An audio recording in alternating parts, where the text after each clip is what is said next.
Hello and welcome to Inside the Middle East. I'm Shams El-Wazir in the Lebanese capital, Beirut. In a moment, we'll introduce you to some Iranian rockers, but first we thought we'd give you a taste of the local music scene. One of the most popular rock bands here in Lebanon is a band called Scrambled Eggs, and we sat down to talk to the musicians, Sharbil, Tony, and Malik.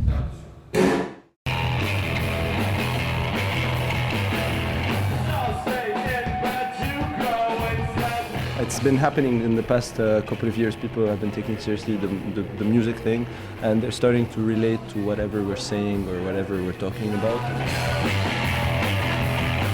Would you be surprised to hear that there's quite a big underground indie rock scene in Iran? No, not really. We kind of live in the same situation. People are surprised that there's a rock group in Lebanon, and there's actually a music scene that has been evolving in the past 15 years. But no, rock is more of a rock and roll, and like its broader sense is more of a social, rebellious expression. So why not in Iran? Why not anywhere in the world? As promised, now it's time to listen to some Iranian rock and roll. Reza Sayah takes us underground in Tehran. 5 days a week, 20-year-old Siavash kisses his mother goodbye, then disappears into Tehran's underground to do what's forbidden in the Islamic Republic of Iran.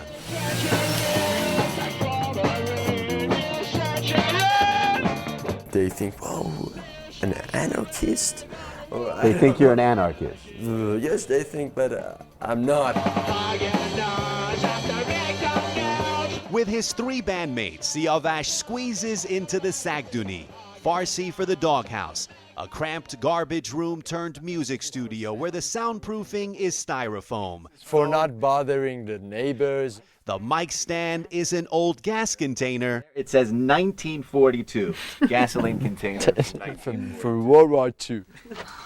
And the door out never seems to work. Why can't you open it? When you want to open this thing, you must think about everything but that thing. But none of that matters when the music starts. For Iranian indie rock band Yellow Dogs, this closet-sized studio is a sanctuary. A place where 4 best friends, none older than 22, chase an improbable dream. They're like my brothers. Really, they are more close than my brothers. I know with the kind of music we're playing, I know 100% we'll make it, and that's why I've dedicated my life to it. What's standing in the way of their dreams are the laws of Iran, where rock and roll is not a serious crime, but still deemed un-Islamic.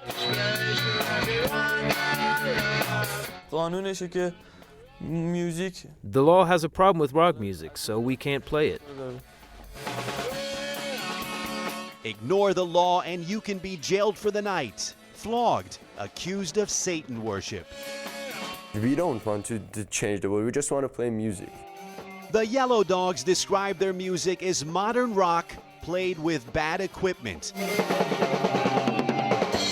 Most of them don't speak English, but remarkably sing it just fine. Their lyrics are about freedom and their dreams. In one song, they speak out against an oppressive mullah, but they give equal time to American greed and consumerism.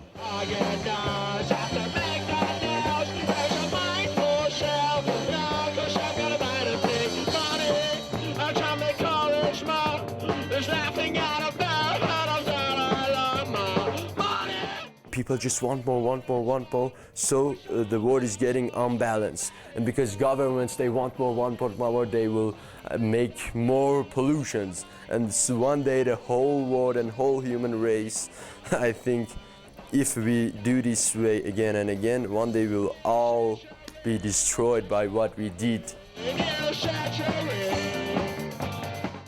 For Iran's rockers, performing out in public is not going to happen. That's why they go deep underground to places like this, We can't tell you exactly where we are, but what we can tell you is this used to be the basement of an apartment building. Now it's where some of Iran's most talented rockers do what they love to do. 23-year-old Puya has turned this basement into one of Tehran's most popular underground music halls. For many of Iran's young rock groups, this secret hideout is where the dream begins. When things are tough, it makes you try your hardest to reach your goals. In Tehran's underground, there's not much luxury, but plenty of ingenuity. Take 2 cinder blocks, a string and a newspaper, and a dining table, you have underground ping pong. Take some gift wrap and a hanger, and you have underground mood lighting. Underground mood lighting. The mood is most intense during concerts. This is home video of one of only 2 underground shows the Yellow Dogs have ever performed. On this night, the crowd barely tops 100. But for Siavash, it's a taste of the dream.